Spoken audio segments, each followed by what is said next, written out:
Good morning, friends. I am Ankush. Welcome to my channel UPSC Point. आज हम पढ़ेंगे M Laxmikant sir की book Indian polity का first chapter historical background. इस chapter में हम देखेंगे कि कैसे ब्रिटिश इंडिया आए, कब आए और क्यों आए। और इस चैप्टर में हम ये भी देखेंगे कि कैसे ब्रिटिश ने इंडिया पे रूल करना स्टार्ट किया और कैसे ख़त्म हुआ।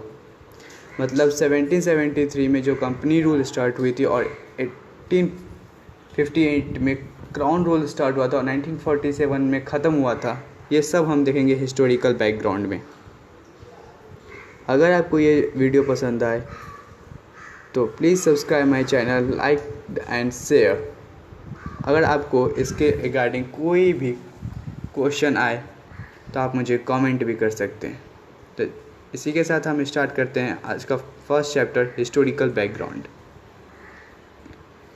British came to India in 1600 as traders in the form of East India Company which had the exclusive right of trading in India under a charter guaranteed by Queen Elizabeth.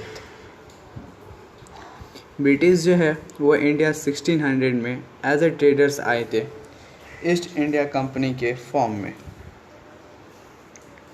East India Company बोले तो बहुत सारे traders मिलके एक company बनाई जो east India company थी, और उन्होंने एलिजाबेथ को अप्रोच किया कि उन्हें एक चार्टर ग्रांटेड प्रोवाइड किया जाए। मतलब चार्टर ग्रांटेड का मतलब एक्सक्लूसिव राइट ऑफ ट्रेडिंग, मतलब पूरे ब्रिटेन में सिर्फ ईस्ट इंडिया कंपनी ही ईस्टर्न के साथ ट्रेड कर सके। उनके अलावा वहाँ पे कोई ट्रेडिंग ना करे। उनके अलावा उनका मतलब कि यहाँ पे उनका कोई कंपटीशन ना हो। इसके बाद second point is 23 June 1757 battle of Plassey और 22 अक्टूबर 1764 बैटल ऑफ बक्सर के बाद 1765 में जो बंगाल है उस पर ईस्ट इंडिया कंपनी के हाथों दीवानी लग गई थी। दीवानी जो है वो मुग़ल एम्पायर से मिला था। तो पहले तो हम समझते हैं कि दीवानी है क्या। दीवानी मतलब right over revenue and civil justice. मतलब इसका कि राइट ओवर रिवेन्यू का मतलब रेवेन्यू पे जो राइट है, जो टैक्स से रिवेन्यू कलेक्ट किया जाएगा, जो टैक्स लेने का पावर है वो ईस्ट इंडिया कंपनी के हाथों लग गए, ईस्ट इंडिया कंपनी के हाथों में चला गया। और सिविल जस्टिस का मतलब जो लॉ एंड ऑर्डर है, जो लॉ एंड ऑर्डर का सिचुएशन होगा, जो रूल फ्रेम किया जाएगा, जो लोगों को जस्टिस प्रोवाइड किया जाएगा, अब वो जो है अब वो ईस्ट इंडिया कंपनी करेगी। और इसके बाद 1857 में एक ग्रेट इवेंट हुआ था जिसे हम सिपाही म्यूटिनी कहते हैं। सिपाही म्यूटिनी में हुआ क्या था कि ब्रिटिश के जो इंडियन आर्मी है उसमें जो इंडियन सैनिक थे वो बहुत चीज़ों से वो जो थे असंतोष बढ़ गए थे उनके मन में बहुत सारे कारणों से। और British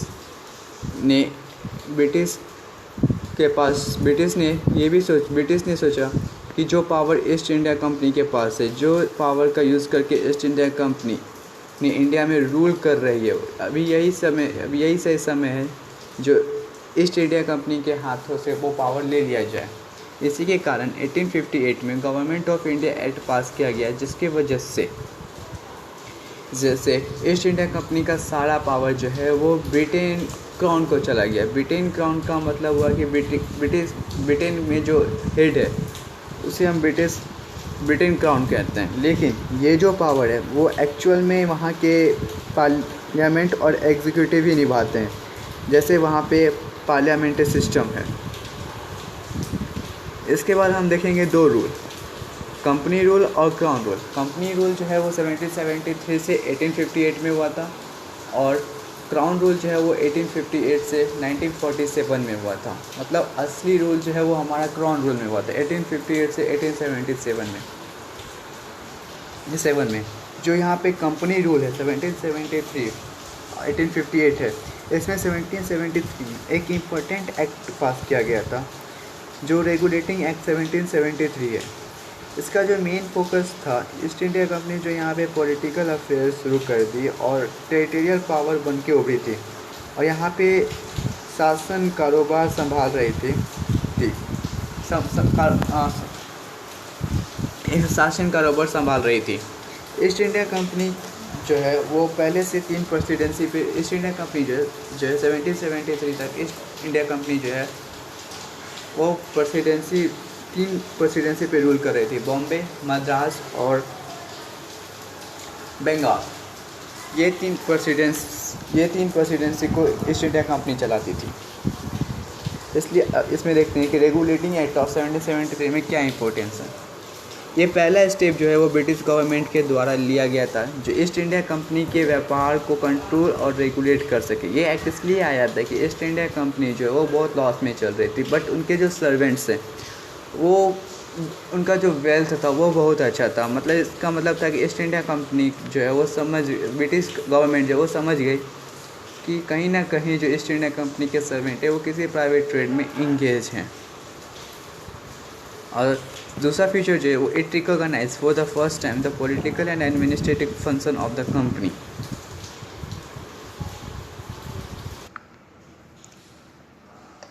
It recognized for the first time the political and administrative function of the company।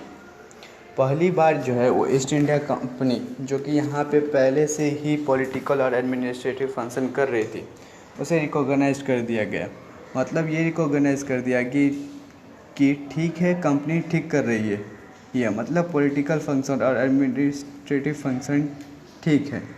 और जो मेन फीचर है, इसकी मेन इंपॉर्टेंस जो है, it laid the foundation of central administration in India.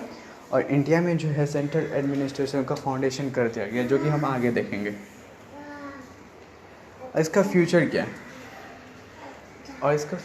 है वो देखेंगे। It designated the governor general of Bengal and created an executive council of 4 member to assist him. The first such governor general was Lord Warren Hastings. Governor of Bengal को designated कर दिया गया, मतलब उसे एक पोस्ट ऊपर कर दिया गया, उसे गवर्नर ऑफ बंगाल से गवर्नर जनरल ऑफ बंगाल बना दिया गया। और एग्जीक्यूटिव काउंसिल भी क्रिएट किया गया 4 मेंबर का, जो असिस्ट करेगा गवर्नर जनरल ऑफ बंगाल का। असिस्ट का मतलब कि उन्हें मदद करेगा। और पहला गवर्नर जनरल जो था वो लॉर्ड वायरन हेस्टिंग्स थे। First governor general of Bengal और लॉर्ड वायरन हेस्टिंग्स। बट वहाँ पे उल्टा हुआ, वहाँ पे कोई भी पावर जीते, वहाँ पे कोई भी रूल जो लिया जाता था वो इन चारों जो एग्जीक्यूटिव काउंसिल को क्रिएट किया गया था उन्हीं के द्वारा लिया गया था।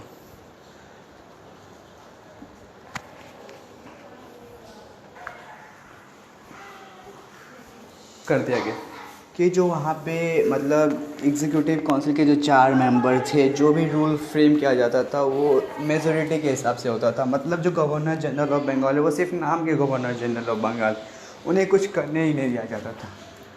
जो उनके 4 मेंबर थे, कोई भी रूल पास होता था वो मेजॉरिटी से होता था। वो या 3:2 हो तो जिसका मेजॉरिटी 3:1, जिसका मेजॉरिटी ज़्यादा है वो रूल वो पास हो जाता था। इस तरह से देखें तो गवर्नर जनरल ऑफ बंगाल जो थे वो सिर्फ नाम के गवर्नर जनरल ऑफ बंगाल थे, असलियत में वो थे नहीं। और दूसरा फीचर जो है, बॉम्बे और मद्रास के गवर्नर को सबऑर्डिनेट कर दिया गया गवर्नर जनरल ऑफ बंगाल से। मतलब गवर्नर जनरल ऑफ बंगाल जो है वो कंट्रोल कर सकेगा और रेगुलेट कर सकेगा किसे, गवर्नर ऑफ बॉम्बे और गवर्नर ऑफ मद्रास को। मतलब क्या था कि पहले ये तीनों इंडिपेंडेंटली थे, जो भी रूल पास होता था ये तीनों आराम से कर लेते थे, लेकिन अब नहीं है। अब ये गवर्नर ऑफ बॉम्बे और गवर्नर ऑफ मद्रास जो है वो सबऑर्डिनेट रहेंगे गवर्नर जनरल ऑफ बंगाल से। मतलब कोई भी ये लॉ पास करेंगे तो वो गवर्नर जनरल ऑफ बंगाल से पूछेंगे, मतलब यही था। लेकिन ऐसा हुआ नहीं, गवर्नर ऑफ बॉम्बे और गवर्नर ऑफ मद्रास जो है वो पीस एंड वार के सिचुएशन के लिए वो अपना रूल पास कर देते थे। और जब उनसे ये पूछा जाता था कि आपने बिना गवर्नर जनरल ऑफ बंगाल के परमिशन के आपने रूल पास कैसे किया, उन्होंने बोला कि हमें ये सडनली लेना पड़ा, हमें ये सिचुएशंस देखने के लिए हमारे पास टाइम नहीं था जो हम उनसे पूछ सके, इसलिए हमें अचानक लेना पड़ा। मतलब ये कि पहले भी ये जो थे वो इंडिपेंडेंटली थे और अब भी ये इंडिपेंडेंटली ही थे। उसका नेक्स्ट फीचर जो है, it prohibited for the establishment of a supreme court at Calcutta 1774 comprising 1 justice and 3 other जजेस। 1774 में कलकत्ता में सुप्रीम कोर्ट इस्टेब्लिश किया गया, जिसमें 1 जस्टिस थे और 3 जजेस थे, मतलब टोटल 4 जजेस थे। इसमें यह था कि कोई भी मतलब ईस्ट इंडिया कंपनी जो रूल फ्रेम करती थी वो यहाँ पे से लागू किया जाता था। और चौथा फीचर जो है, prohibited the servants from engaging in any private trade और एक्सेप्टिंग प्रेजेंट्स और ब्राइब्स फ्रॉम द नेटिव्स। यहाँ पे ये था कि पहले से ही ईस्ट इंडिया कंपनी जो थी वो घाटे में चल रही थी, जिसके कारण जो है ब्रिटिश गवर्नमेंट ने रेगुलेटिंग एक्ट पास किया, जिसके वो रेगुलेटिंग एक्ट पास किया जो कि उसे ईस्ट इंडिया कंपनी को कंट्रोल रेगुलेट कर सके। तो ईस्ट इंडिया ब्रिटिश को लग ही रहा था कि ब्रिटिश को लगा कि जब ईस्ट इंडिया कंपनी लॉस में जा रही है तो फिर उसके जो सर्वेंट्स हैं, उनका सर्वेंट्स जो है वो उनकी जो वेल्थ है वो इतना हाई कैसे है, उनका वेल्थ इनका अच्छा कैसे है जब कंपनी लॉस में जा रही थी। इसी को देखते हुए ब्रिटिश गवर्नमेंट ने ईस्ट इंडिया कंपनी के सर्वेंट को किसी भी प्राइवेट ट्रेड में इंगेज होने से मना कर दिया। इसका मतलब कि वो किसी भी प्राइवेट ट्रेड में इंगेज नहीं रहेंगे। और एक्सेप्टिंग प्रेजेंट्स और ब्राइब्स जो है वो किसी भी नेटिव्स जो वहाँ के रहने वाले लोग हैं उनसे नहीं लेंगे। ब्राइब्स मतलब घूस नहीं लेंगे। और जो पांचवा जो आखिरी फीचर है रेगुलेटिंग एक्ट का, वो है requiring the court of director to report on its revenue, civil and military affairs in India. Government जो थे ब्रिटिश के, उन्होंने कोर्ट ऑफ डायरेक्टर रिक्वायर किया जो वो सिविल, रेवेन्यू जो टैक्स है, सिविल जो law and order, military affairs जो है इंडिया में, उसका एक रिपोर्ट बना के वो ब्रिटिश गवर्नमेंट को इन्फॉर्म करेगी। अगर ओवरऑल ये रेगुलेटिंग एक्ट देखे तो ये तरफ से एक फेल हो गया था, मतलब ये इतना सक्सेस नहीं हुआ था। जो इसको रेगुलेटिंग एक्ट को कवर करने के लिए ब्रिटिश इंडिया एक्ट 1784 में पास किया गया था, जो हम अपने अगले नेक्स्ट वीडियो में देखेंगे। अगर आपको कोई भी प्रॉब्लम हो तो आप हमें कमेंट कर सकते हैं। Thank you and don't forget subscribe, like and share. Bye bye. आज के लिए इतना ही। Stay home, stay safe.